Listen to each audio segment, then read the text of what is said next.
Hello बच्चों, तो आज हम लोग करने वाले हैं मैग्नेटिक फील्ड से रिलेटेड क्वेश्चंस। ऐसे वाले टाइप जहां पर पूछा गया हो कि what is the time spent by the charge particle inside the magnetic field. ये हमने पहले भी किया हुआ है। एक और क्वेश्चंस करके देखते हैं, क्योंकि ये है बड़ा इंपॉर्टेंट, क्योंकि बहुत ही कम बच्चों को पता है कि time spent inside this magnetic field कैसे निकाला जाए।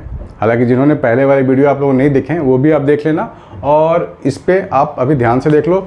कोशिश करो कि वीडियो को पॉज करके पहले आप करो, और नहीं होता है तो आप पूरा का पूरा सॉल्यूशन आपके लिए ही है। तो सबसे पहले हम लोग डायग्राम पे फोकस कर लेते हैं। यहाँ पर आपको दिया गया है मैग्नेटिक फील्ड का कुछ लेंथ दी गई है ना, डिस्टेंस d ये मैग्नेटिक फील्ड के लिए है।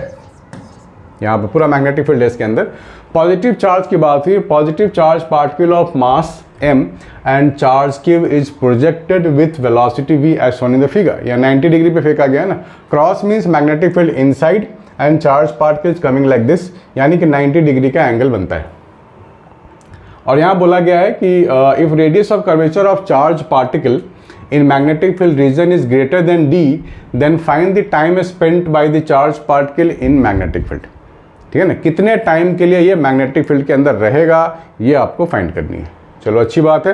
तो किसी भी चार्ज पार्टिकल के लिए फोर्स का फॉर्मूला तो हम लोगों को मालूम है, that is q into V vector cross B vector.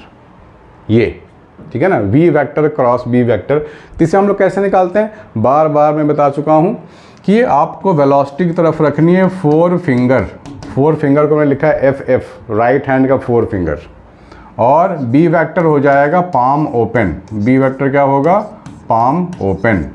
ठीक है, राइट हैंड का इस्तेमाल करना है। और थंब स्ट्रेच जब करेंगे तो फोर्स के लिए होगा, स्ट्रेच्ड थंब, स्ट्रेच वाला थंब बिल्कुल। तो आप राइट हैंड का इस्तेमाल करो। मैग्नेटिक फील्ड अंदर की तरफ है, राइट, क्रॉस मीन्स अंदर की तरफ, और वेलोसिटी ऐसे जा रहा है, दिस इज ऐसे। तो फोर फिंगर को रखो वेलोसिटी की तरफ। Palm should be open, magnetic field inside है तो पाम इनसाइड होनी चाहिए। ठीक है, और देख पा रहे हो आप थंब ऊपर जा रहा है, यानी कि इस पे जो चार्ज पार्टिकल पे जो फोर्स लगेगा ना वो ऐसे लगेगा ऊपर की तरफ।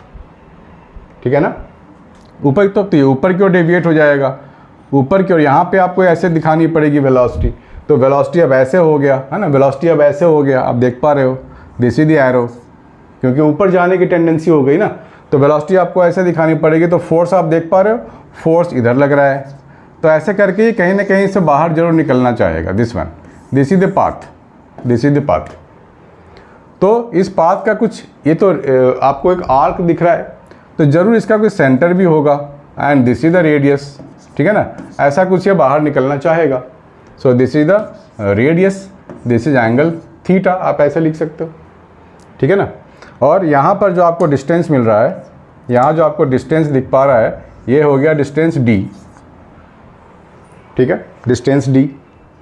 तो एक राइट एंगल ट्रायंगल जैसा आपको दिख रहा होगा, है ना, राइट एंगल ट्रायंगल जैसा आपको दिख रहा होगा इस डायग्राम में। तो मैं इसको रीड्रॉ कर देता हूँ। हमें क्या मिल रहा है देखने को, हमें देखने को मिल रहा है this is theta, this is r and this is d। ये देखने को मिल रहा है हमारे को। ठीक है ना, और दिस इज परपेंडिकुलर। तो यहाँ पर मैं क्या लिख सकता हूँ, यहाँ पर मैं लिख सकता हूँ sine theta is what, perpendicular by hypotenuse d by r, ये लिख सकते हैं हम लोग। ठीक है, और जब भी यहाँ पर वेलोसिटी जब भी मैग्नेटिक फील्ड के साथ 90 डिग्री बनाएगा, तो हम लोग इक्वेशन लिखते थे, इफ़ यू रिमेंबर, हम लोग के पास इक्वेशन हुआ करता था एक, मेमोरी पावर बढ़ाओ बच्चों, BQV is equal to mv square by r। ये होता था BQV is equal to mv square by r। v और v तो गया, r मुझे क्या मिलेगा, mv बाई BQ, r मुझे मिल जाएगा mv by BQ।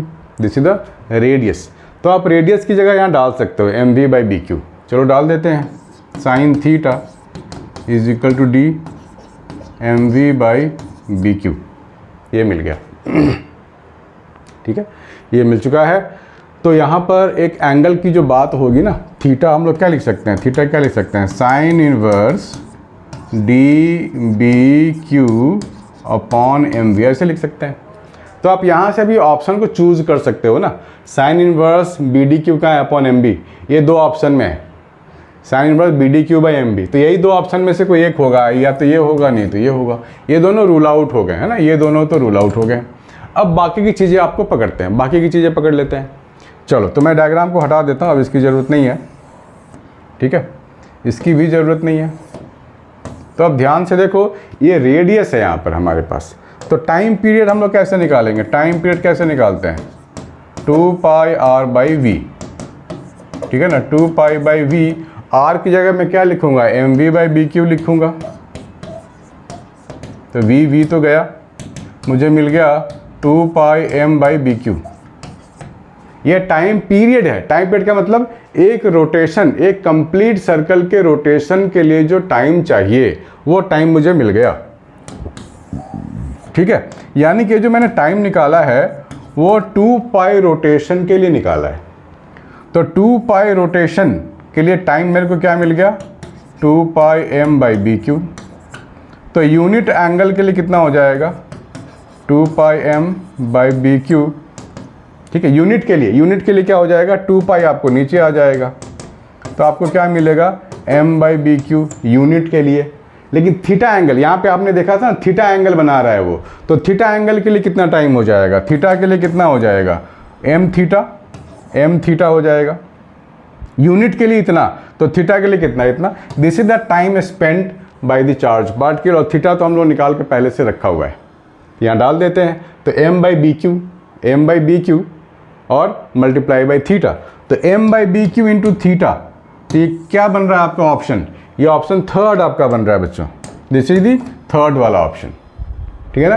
Please make a note, next video में ऐसे मज़ेदार क्वेश्चंस लाएंगे। बाय बच्चों।